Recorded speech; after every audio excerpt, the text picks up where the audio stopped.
peaceful, stable, unified, sovereign, prosperous Afghanistan.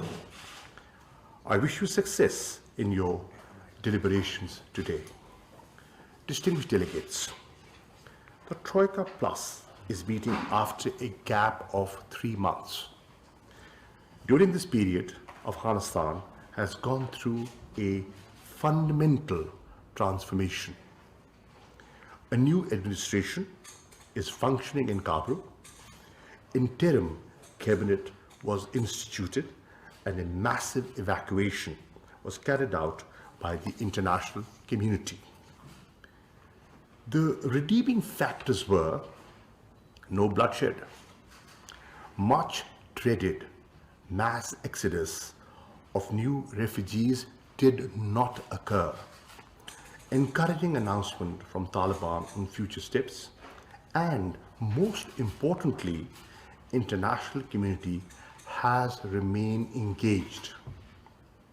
The engagement with Afghanistan must not only continue, but should be enhanced for multiple reasons. Nobody wishes to see a relapse into civil war. No one wants an economic collapse that will spur instability.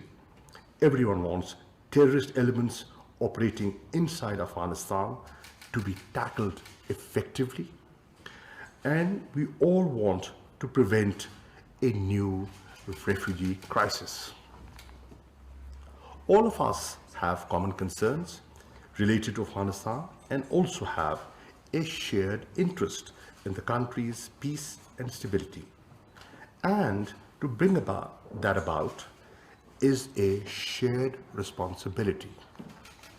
Distinguished delegates, in this situation, the Troika Plus has assumed greater significance and has a critical role to play. We are confident that Troika Plus's engagement with the new Afghan government will help consolidate peace and stability, promote sustainable economic development, and help constrict space for terrorist outfits operating from and within Afghanistan. Distinguished delegates, today, Afghanistan stands at the brink of an economic collapse. With international funding dried up, it has become difficult to pay even salaries, let alone pursue development projects.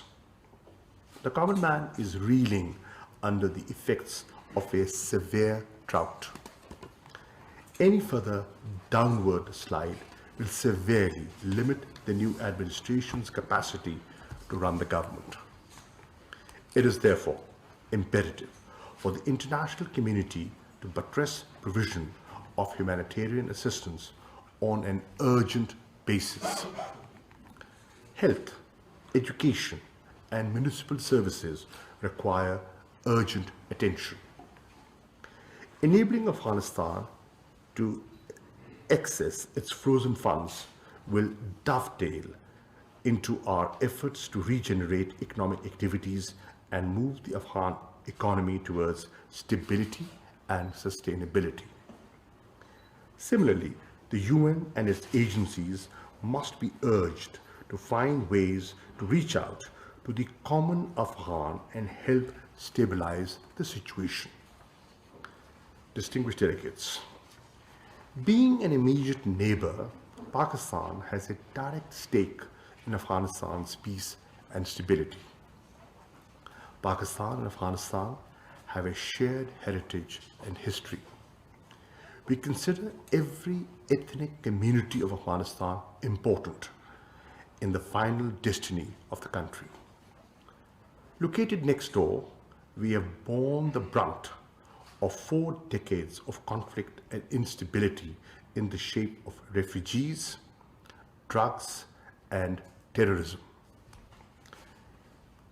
We see the current situation as an opportunity to end the prolonged conflict.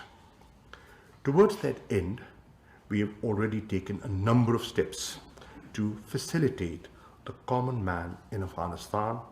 Some of these are waiver of custom duties on perishable food items to support farmers in Afghanistan, provision of humanitarian assistance, facilitating pedestrian movement, keeping the border open during COVID-19 and a visa on arrival for medical cases.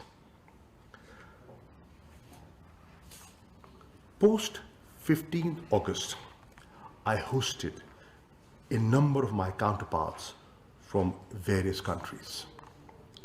We are grateful to the neighbors of Afghanistan for supporting our call for a regional platform to discuss common concerns and opportunities.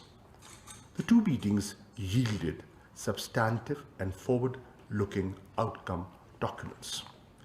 During all these interactions in Pakistan and abroad, our consistent message to the international community and the new Afghan government has been to remain engaged and find Shah